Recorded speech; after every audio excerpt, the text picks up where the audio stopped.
Dear viewers, today my presentation muscle and its type. Types of muscle: smooth muscle, skeletal muscle, and cardiac muscles. What are the characteristics are? What are the properties of these muscles? Actually, muscle origin mesodermal आहे. टे layer हूंदा आहिनि ecto endo ऐं मीज़ो. ही जेकी origin थिए थी originated थिए थी उहा मीज़ोडर्म थी थिए. हाणे what are the characteristics of muscle tissue. Muscle tissue have 4 properties. जेके मसल टिश्यू ने उन जा 4 करेक्टरिस्टिक्स ने या 4 प्रॉपर्टीज़ ने. First, excitability, contraction, extensibility, elasticity. हाणे एक्साइटेबिलिटी छा आहे? Capable to receive respond to stimulus. माना उहा शइ स्टिमुलेट करे जेकॾहिं का टच थिए सेंसेशन फील करे या उनखे कैपेबल हुजे receiving something outside the body. That is called excitability. Contraction, ability to contract and relax या शॉर्टन और extend.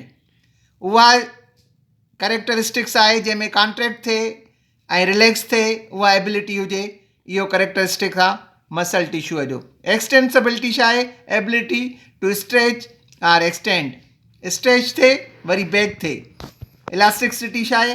Elasticity ability to original shape after the stretch and contraction, come back to original position, reshape, reform again same condition. हाणे 4 characteristics ने जेके मसल टिश्यूअ जा. हिकिड़ो पढ़ियोसीं असां एक्साइटेबिलिटी, कॉन्ट्रैक्शन पढ़ियोसीं, एक्सटेंसिबिलिटी पढ़ीसीं एंड इलास्टिसिटी पढ़ीसीं. हाणे एक्साइटेबिलिटी मां तव्हांखे ॿुधायो कैपेबल हुजे something receive outside the body. Contraction capable हुजे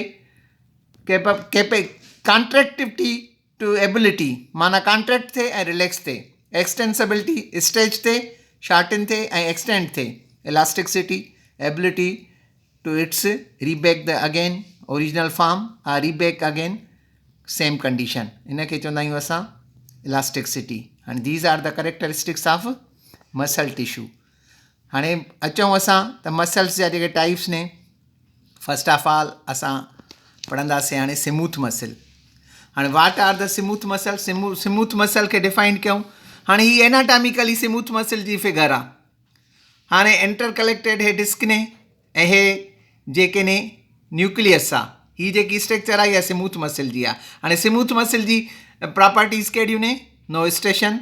हिन में स्ट्रेशन का बि कोन्हे, लाइनिंग कोन्हे का. अनन्यूक्लिएटेड ने. न्यूक्लिएटेड जेके ने न आहिनि हे. हिननि में न्यूक्लियस आहे पर सिंगल फॉर्म में न्यूक्लियस आहे. फ्यूज़ी फॉर्म ने, स्पेंडल शेप ने. स्पेंडल शेप आहे, ॾिसो मथे नेरो आहे, हेठि थोरो वाइड आहे ऐं हिन जी एंड जेकी आहे नेरो आहे. अनब्रांच्ड ने. अनब्रांच्ड ने ब्रांच हिननि जी का बि कोन्हे ऐं नीरोजेनिक ने, इनवॉलंट्रली ने. हाणे हिननि जी नॉट विल ऑफ मैन ने. ही जेके ने controlled by autonomic nervous system जंहिंखे चवंदा आहियूं ANS. हाणे इन जी लोकेशन छा आहे?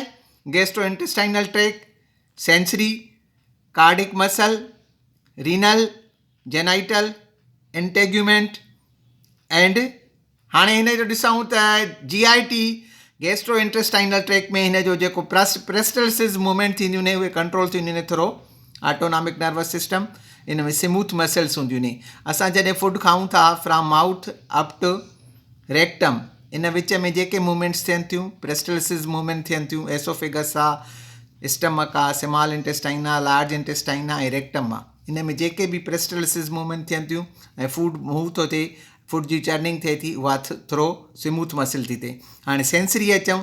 सेंसरीअ में असांजी जेके प्यूपल डायलेटेशन थिए थी, प्यूपल डायलेट थिए थी ऐं उन में लेंस जेको फिट कंदा आहिनि वेज़ो कंस्ट्रक्ट ऐं वेज़ो डायलेट कंदा आहिनि. लेंस फिट थींदो आहे उहो बि with the help of smooth मसल हूंदी आहिनि. उते बि प्रेजेंट स्मूथ मसल जी हूंदी आहे. कार्डिक मसल्स ने. कार्डिक मसल्स तव्हां ख़बर आहे त कार्डिक मसल में जेको रिदम जेकी प्रोड्यूस थिए थी उहे बि स्मूथ मसल्स ने. टोटली ऑटोमेटिक कॉन्ट्रैक्शन ऐं रिलैक्सेशन थिए थी, हार्ट बीटिंग थिए थी. रीनल आहे. रीनल किडनी आहे. रीनल में असां अचूं त असांजो यूरिनरी ब्लैडर आहे जेको टोटल उहो जेको कंट्रोल थिए थो उहो बि with the help of smooth मसल थिए थो. उहो स्मूथ मसल कीअं थियो त उनखे स्पेंटर हूंदा आहिनि एक्सटर्नल ऐं इंटरनल जेके कंट्रोल कंदा आहिनि ऑटोनॉमिक नर्वस सिस्टम. जेको उहो बि स्मूथ मसल्स हूंदा आहिनि. जिनाइटल ऑर्गन्स ने. जिनाइटल ऑर्गन्स में ड्यूरिंग प्रेगनेंसी सर्विकल डायलेटेशन थींदी आहे, लेबर पेन थींदो आहे, यूटरस जो उते हार्डली कॉन्ट्रेक्शन थींदियूं आहिनि, रिलैक्सेशन थींदियूं आहिनि विथ पैसेज ऑफ टाइम, जीअं लेबर ॿाहिरि अचे ऐं सर्विकल डायलेटेशन थिए। हिते बि स्मूथ मसल जो मेजर रोल आहे। इंटेग्यूमेंट गाउज़ पंप थींदो आहे। जॾहिं असांजा हेयर इरेक्टाइल थींदा आहिनि, जॾहिं असां का बि शइ अहिड़ी ॿुधंदा आहियूं त असांजी इरेक्शन ऑफ हेयर थींदी आहे, या उनखे पायलो इरेक्शन चवंदा आहियूं, या गाउज़ पंप चवंदा आहियूं।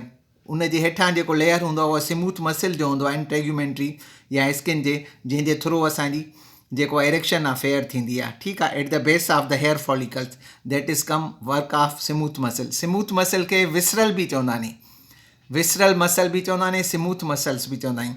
हाणे मां हिन खे थोरो समअप करे वञा सॼे खे। स्मूथ मसल छा आहिनि? स्मूथ मसल इंटर कलेक्टेड डिस्क ने, हिन में न्यूक्लियस सिंगल आहे, नो स्टेशन हिन में न आहिनि, लाइनिंग न आहिनि, अनन्यूक्लिएटेड ने, फ्यूज़ीफॉर्म ने, हे हिन जा करेक्टरिस्टिक्स ने, अनब्रांच ने, ब्रांच न आहिनि। हाणे न्यूरोजेनिक ने, न्यूरोजेनिक कीअं ने, हिन खे जेको मैसेज ईंदो फ्रॉम ब्रेन ईंदो, ठीकु आहे, involuntarily that control by ANS auto.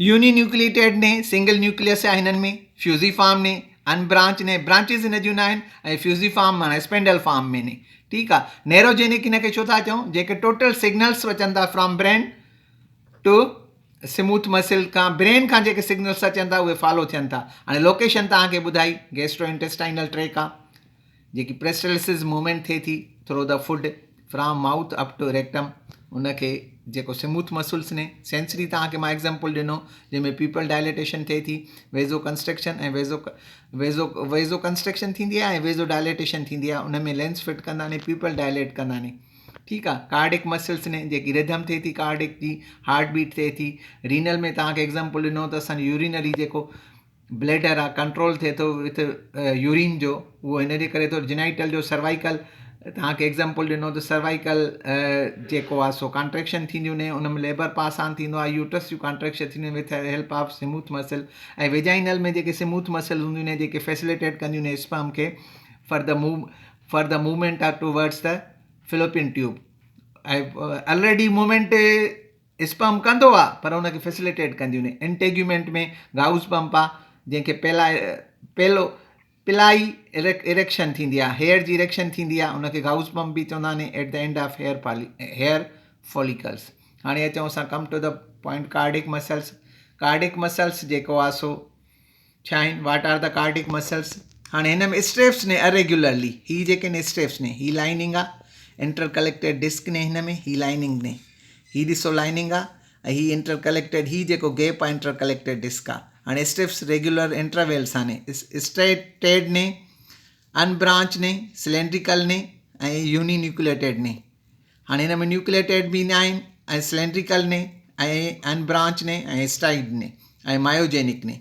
Hey myogenic ने, हे हिन जूं कार्डिक मसल्स में पेसमेकर पंहिंजा सेल्स हूंदा आहिनि जेके हिन खे कंट्रोल कंदा आहिनि, ऐं रिदम में जेको आहे सो हार्ट बीट रहंदी आहे, उनखे चवंदा आहियूं कार्डिक मसल्स, ठीकु आहे। हाणे कार्डिक मसल जो इहा लोकेशन सिर्फ़ु उन जूं हार्ट ई हूंदी आहे। हाणे स्केलेटन मसल अचूं असां, स्केलेटन मसल छा आहिनि, उनजा करेक्टरिस्टिक्स कहिड़ा आहिनि, प्रॉपर्टीज़ कहिड़ी ने? स्ट्राइड ने, मल्टी न्यूक्लिएटेड ने, ही जेके ने मल्टी न्यूक्लिएटेड ने, ऐं स्ट्राइड ने, स्ट्राइड स्ट्रिप खे चइबो आहे, ही लाइनिंग स्ट्रिप्स ने। उन खां अलावा लॉन्ग सिलेंड्रिकल ने, अनब्रांच ने, न्यूरोजेनिक ने, ऐं वालंट्रली ने, ऐं विल ऑफ मैन में ने। ऑटोनॉमिक नर्वस सिस्टम न कंट्रोल कंदो आहे हिनखे PNS कंदो आहे, पैरासिम्पैथेटिक नर्वस सिस्टम कंट्रोल कंदो आहे, जेको विल ऑफ मैन आहे। तव्हांजी विल सां मूवमेंट कंदा, न त न कंदा। हाणे जनरली असां ॾिसूं त जेको मसल्स जो कमु आहे ओवरऑल मूवमेंट आहे, मूवमेंट कराईंदी आहे। लोकेशन छा आहे? Attach with skeleton.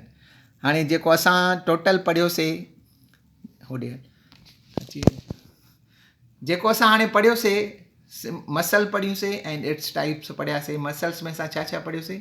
कार्डिक मसल पढ़ियोसीं, स्केलेटन मसल पढ़ियोसीं, एंड स्मूथ मसल पढ़ियोसीं।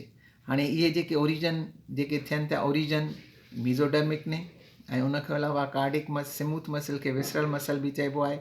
उनजा करेक्टरिस्टिक्स कहिड़ा पढ़ियासीं? एक्साइटेबिलिटी पढ़ीसीं, कॉन्ट्रेक्शन पढ़ियोसीं, एक्सटेंसिबिलिटी पढ़ीसीं, उनखां अलावा इलास्टिसिटी पढ़ीसीं। हाणे हिन में मां तव्हांखे सॼो ॿुधायो त स्मूथ मसल्स जा करेक्टरिस्टिक्स कहिड़ा आहिनि, उनजी लोकेशन कहिड़ी आहे। कार्डिक मसल्स ॿुधाई, उनजी लोकेशन ॿुधाई, ऐं उनखां अलावा स्केलेटन मसल ॿुधाई, उनजी लोकेशन ॿुधाई, ऐं उन खां उन जा करेक्टरिस्टिक्स पढ़ियासीं. Thank you very much.